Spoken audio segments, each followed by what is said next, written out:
Good morning, E-Town. This is Scott Bramley. I'm recording this video for you today to help review the block schedule in Teacher Access Center. As we all know, our new block schedule is new to everyone. And so as we learn how to read Teacher Access Center or TAC, as we learn how to support each other, as we move about our new days in our new block schedule, I hope that this provides one additional resource to help you make sense of how the schedule looks and what some of the challenges were in our student information system in order to help explain why certain things need to look the way that they do. Obviously, there are many different audiences for our new Bell schedule, and in different programs, it looks a little bit different based on different parameters. So I want to just review quickly with you today how you can make sense of your schedule in TAC if you were having some challenges with that, and just provide a little bit of an overview of our unique blocks 5 and 6, which include our lunch periods, which make them a little bit different than the other blocks. So as many of you know, this is your standard TAC view. And in TAC, when you look at your schedule, you'll see in the upper right-hand corner of this graphic that there is a view and a drop-down menu. That's an area where you can change the view in TAC, but there are only so many options. Right now, this is looking at marking period 1, and you'll see TAC displays your classes in chronological order by period. And again, TAC, eSchool, we can't change the header column for period. So although we're referring them to as blocks, it's going to still say period in the student information system. However, we all know that that is a block period now. So as you can see, this doesn't really help you much in terms of the flow of your daily schedule, right? We don't run 2, 3, 4, 5, 6, 7, 8, except for on Mondays. So certainly on Wildcat Monday, this matches our lived experience, but our classes no longer chronologically meet like this on our orange and blue block days. So we wanted to make sure that, how can I figure out what's going on? Like, how do I know where to go, where I'm supposed to be, what I'm assigned to, what's my responsibility for that period? And so I'm going to take you through a couple of screenshots to help you with that. The next one you'll see here is the quickest way in TAC to figure out what's going on is to just use the icons. If something is blank, there's nothing to be done there. You can't even do it. So this is kind of foolproof in that way that, you really can't mess it up. And so as you explore, if you click on something, you can't even click to take attendance in a row that doesn't have the icons. So really the quickest way, and if you take anything away from this video today, is going to be to follow the icons. And so this will also help you to determine which sections of your classes you need to take attendance and record grades. And so you'll see, like in this example, block 6, we have US History AP listed twice.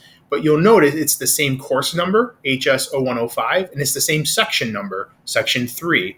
And so it's listed twice for some reasons I'll explain. But many of you are familiar with this when you look at the full view of all classes on that view screen or my classes.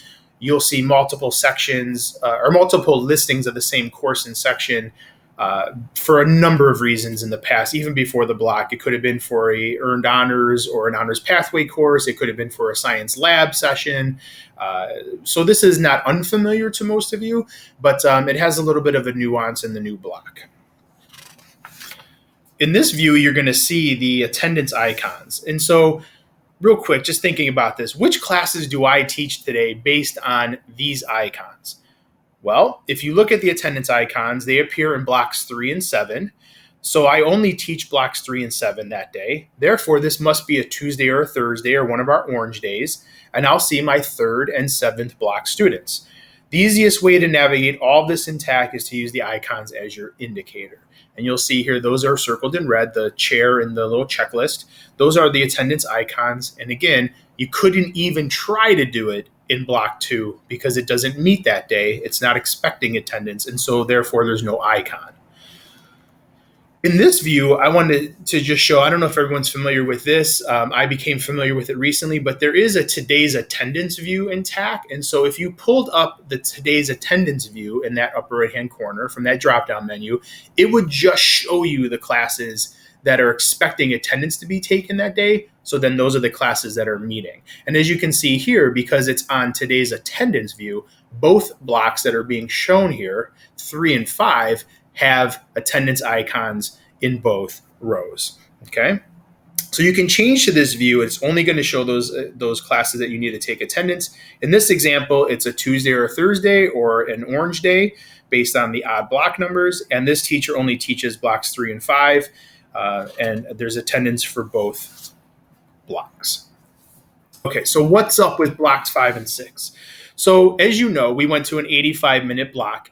And so blocks 1, 3, 7 on our orange days and blocks 2, 4, and 8 on our blue days meet for 85 minutes. However, in order to have lunch sessions that did not replace a block period in the schedule, which allows students to still take the same number of classes and to offer the same amount of classes across the schedule in the building, we added what you could consider like an unscheduled lunch session, lunch 1 and lunch 2. We have 2 lunch sessions every day. And so because of that, it required us to extend the total time in block 5 and 6, which is actually 135 minutes, which allows us to account for lunch and then the passing periods within the block. However, in a master schedule in the student information system in eSchool, you can't have 2 things happening at the same time. So in order to achieve this, we had to create 3 separate chunks of time. There's a little more technical things that are going on. If anyone's ever interested in the technical piece, you can certainly talk to Midge, or you can talk to me or one of the schedulers, and we can give you a little more of a tutorial. But essentially, if you think about it, generally, we have 3 separate chunks of time that have to all add up together to that 135 minutes. But we also have 2 distinct 85-minute segments of time within that. So again, your 5 or your 6 block class could meet at 2 different times, one of 2 different times. And on the other side of that class is going to be when students have their lunch. Adults, teachers, staff in the building, you certainly could take lunch during a student lunch block or of time or period of time, but you don't have to. You can essentially take lunch or your break or your whatever you're not assigned to a teaching or a supervisory duty. So just to show you how the time works on this, you'll see that we have these segments of time. So if you have a class listed as 5A and then you also have it listed as 5X on your TAC screen, you will have that class from 11:40 to 1:05. That's your 85 minutes of class time. And then the students in your class would then have their lunch in lunch 2, which meets from 1:10 to 1:55. That's their 45-minute lunch period. So again, if you have 5A and 5X listed on your schedule, the reason why we have the X is we had to account for those 3 separate chunks of time. And so 5 and 6 block have to be a combination of these 2 time segments, A and X and X and B. So again, if you have 5X, 5B on your TAC or on your schedule, you'll see that that class starts at 12:30, ends at 1:55. That's your 85-minute class block. And then your students would have had their lunch before coming to your class in lunch 1 from 11:40 to 12:25. And you'll see here this last piece. In TAC and HAC, each class is going to be 5A and 5X, or 5X and 5B, and the same goes for the 6 block. I'm just using 5 as the illustration, okay? Because that's how you get your 85 minutes together. To simplify this, if you would like to, because the X really doesn't matter for you as a teacher in terms of just conceptualizing when your class meets, the X goes with the A and B always. So there's always going to be a combination of AX or XB.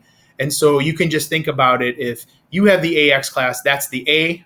And if you have the XB, that's the B. And if you want to simplify it for yourself, that's the best way to think about it. You have a 5A and you have a 5B. 5A meets at 11:40 and 5B starts at 12:30. The class, because that combination of X and B.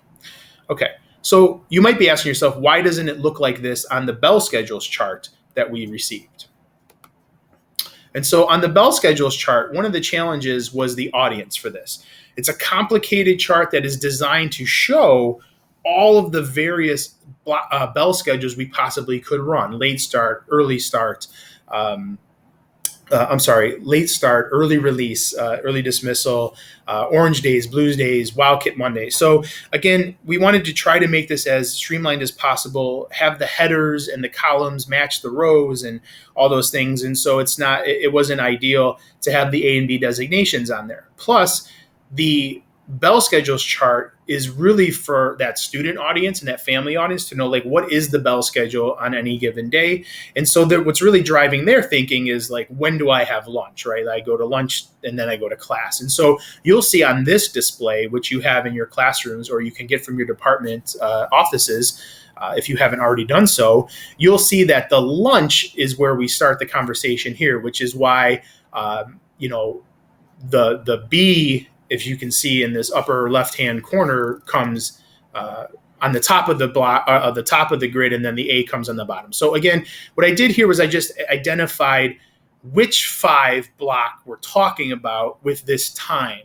So you'll see in this example, again, the upper left-hand corner, lunch 1/block 5, students who have a 5XB class or a 5B class will go to lunch first, and then they'll go to class. So those students will leave third block. They'll have their 10-minute passing period. Then they'll go to lunch. Then after lunch, they'll go to their 5th block class. Same thing on the 6th block. For the example below, some students will have block 5 first and then their lunch. Those students will travel from block 3. They'll have their 10-minute passing period, go to their 5-block class, which is 5A, and will start class at 11:40. They'll have their 85-minute block, and then they'll go to lunch after class. So if you wanted to update or augment your larger bell schedule chart with these time indicators, these letter designations, feel free to do so. You can add the B and the A next to it, and then you'll be able to use that as an additional resource for you. In future years, we'll probably update that chart, but this is what we have for this year. We're all living this. We're trying to learn how to do it best. And I certainly have made mistakes in trying to communicate this. And so I understand that it might be frustrating. And I certainly could have done a better job of communicating certain aspects of this. It also changed a lot as we were evolving our thinking on this and then actually having to implement it. So it's one thing to think about having a block schedule and then actually having to implement it within our systems. So things had to change and evolve over time. And I definitely could have done a better job of communicating some of these changes, made some different decisions to make it clearer. And so we'll continue to look to do that going forward. So I appreciate the feedback. And that's one of the reasons why I'm recording this video for you, is to try to provide an additional resource to help strengthen the communication.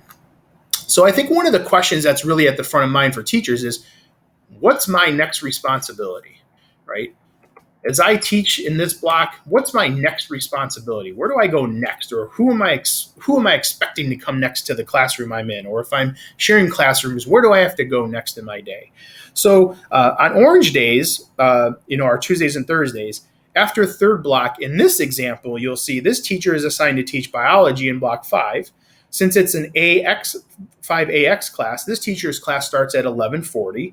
This teacher and the students will be in bio until 1:05. So it's a combination, you'll see circled in red there, of A and X. That's your 85-minute block.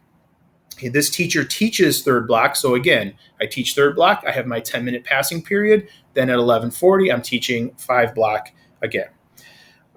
This would mean that the students definitely have lunch 2, which would be starting at 1:10, and the teacher would be able to take a break or lunch during lunch 2 if you choose to.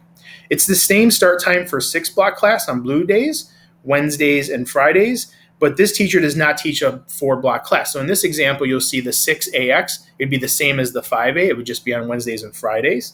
But because this teacher doesn't teach a 4 block, the teacher would be going from 2 block and then would have that entire chunk of time between 2 block and when 6A starts at 11:40 for preparation and for whatever you would like to do or need to do.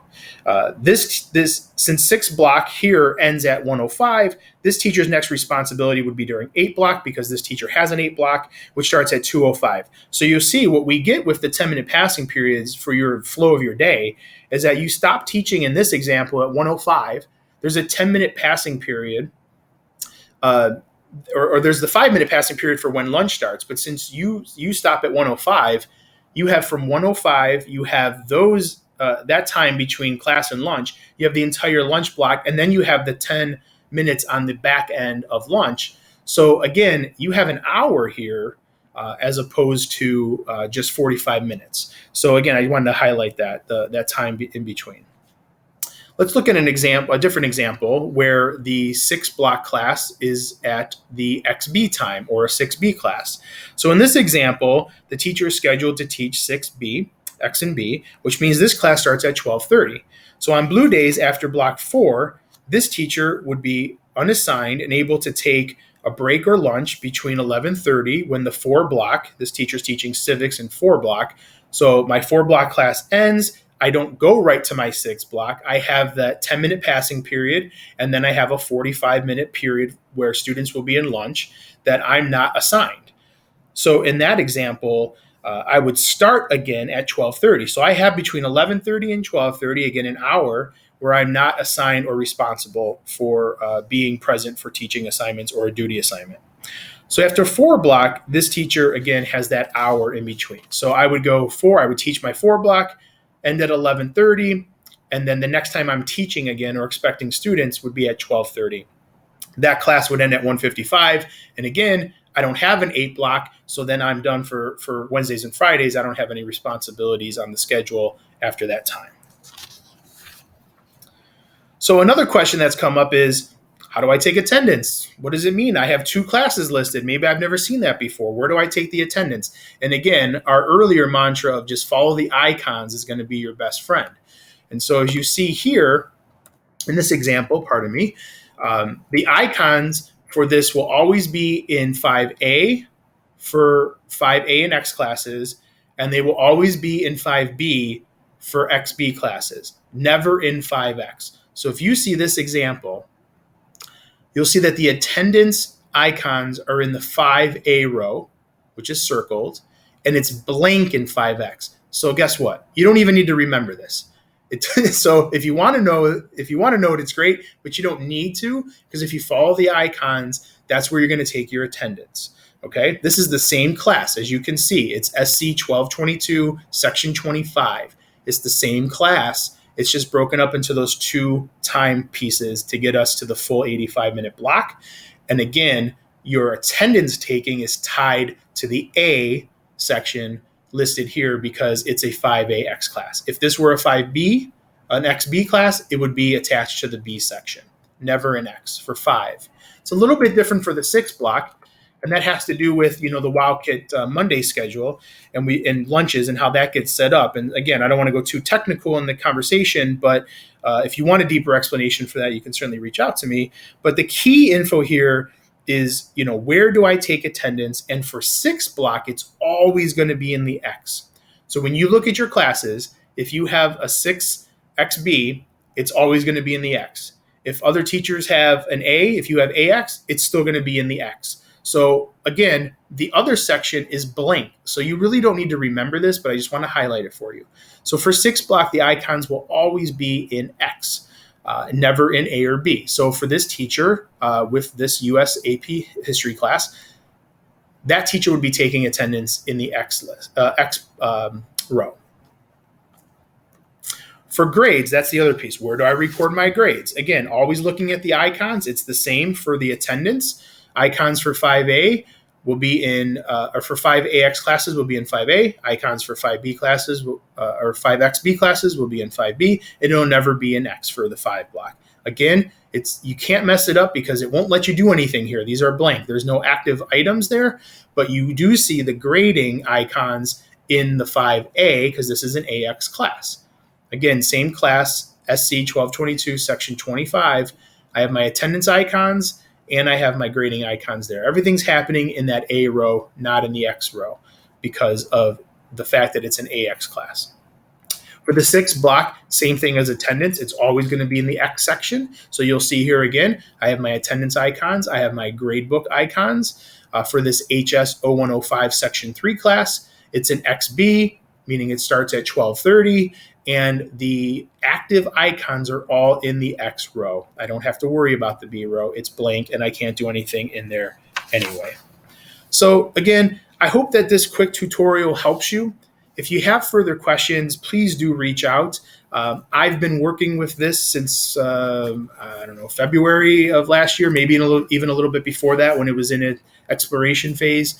And so we've had a lot going on as a school community, a lot going on in our nation, a lot going on locally, and a lot of changes at ETHS. And so it will take time, but I do feel strongly, and I've gone through some schedule changes in my teaching career a couple times and a couple student information system changes year after year when I was in the classroom.